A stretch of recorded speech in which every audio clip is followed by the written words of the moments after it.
All right, everyone, we have to talk about 107 days. Yes, Kamala Harris's new memoriam, which is basically it is in memoriam of my loser campaign. Link in the description, archived, of course. Some people are speculating that Joe Biden's people might lash out at Harris if she says anything critical about his administration, its role in her terrible election defeat, or anything like that in her book. I think that's possible. I think I see something else. There is a dipole within both camp, and they're dipoles of one another. It's a very complex political situation. Biden, and especially Jill Biden, never wanted Kamala Harris to be the running mate. She was chosen as a DEI hire. She then gained latitude, and this is what pissed Jill off, to stack her staff with people loyal to her. I think that there is a cohort of people that worked with Kamala Harris and a cohort of people that work with Biden who are simply political partisans. So they're not at odds. They're trying to work with each other, organize and coordinate. But I think Kamala Harris went Sarah Palin style rogue at some point, thought of herself as the leader. Joe Biden was oblivious to this because he's a caretaker. He's in the member of the asterisk administration. And it was Jill effectively running the show. Well, Jill, if you look at the post-election meeting where Jill and Kamala are sitting right next to each other, neither of them looks too happy to be sitting next to the other person. I have a feeling there is some actual genuine bad blood between these two cohorts.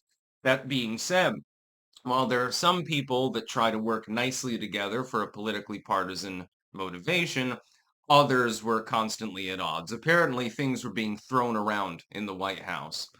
This, according to a source, so we'll take it with a grain of salt. But in this particular case, considering the plethora of sources that said the same thing, I have a feeling that it was actually true. I think some of George Washington's plates may be damaged now, let's put it that way. That might be a little bit hyperbolic, but it's always possible. You never know what Kamala's going to grab next. You know, Willie Brown's Willie, of course. Um, when I look at the book, though, I think, number one, I'm not going to read it. Because it would be a waste of my time. I imagine that it wasn't even written by Kamala Harris.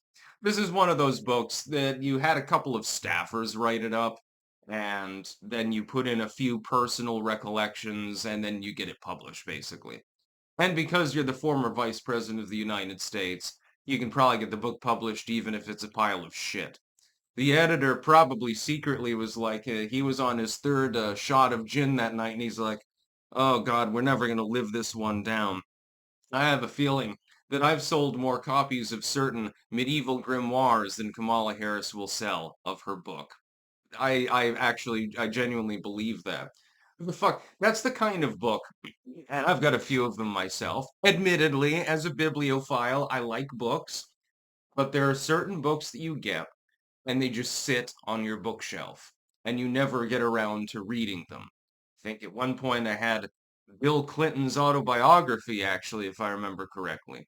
I've got Ron Paul's book. I like that one. That's because it's Ron Paul, certified cool.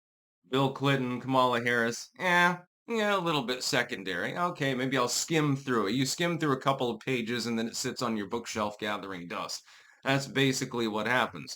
By the way, the lack of organization, and I think this does play a role between the more diehard Biden fans, who tend to be more neoliberal, older, whiter, and the so-called progressives, the id poll crowd that are more core Kamala Harris, vote blue no matter what, and beautiful at any weight and age, and by the way, we need to elect someone who's brown because reasons. Uh, the lack of organization between those two polls actually played a role within the election. I will give Kamala Harris exactly one bit of credit, and some of you will not necessarily agree with me.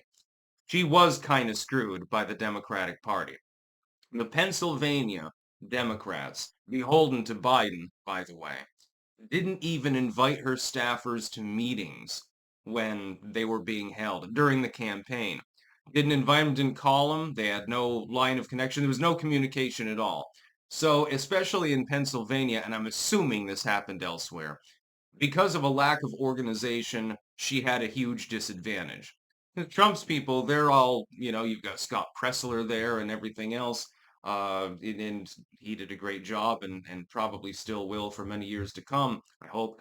Uh, Trump's people were reasonably organized. They were actually talking to the local party and saying, put your finger on the pulse, tell us what we should be doing right now. And there was like a quid pro quo between the two of them. But that never happened with the Harris campaign.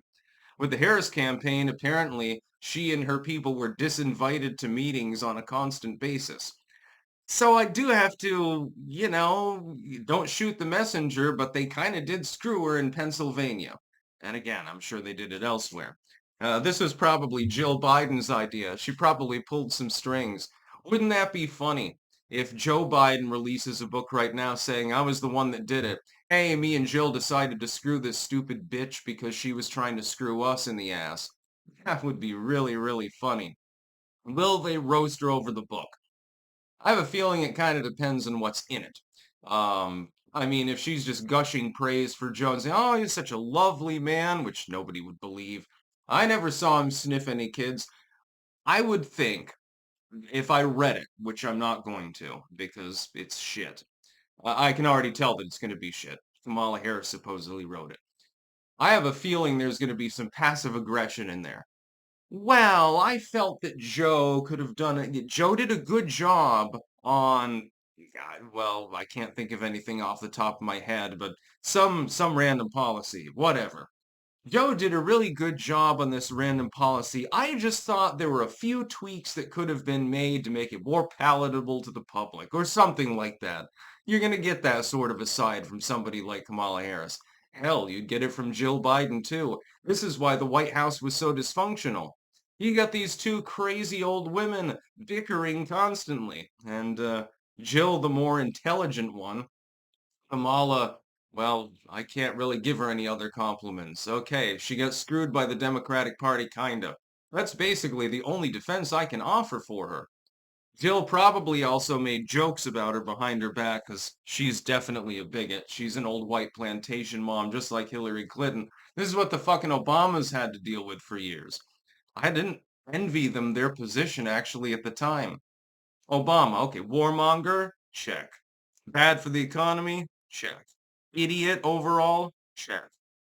But he is dealing with actual racism. Unlike the average person of color in the country that doesn't have to deal with that because there aren't many racists left. You go to the upper white middle class plantation homes if you want to find that.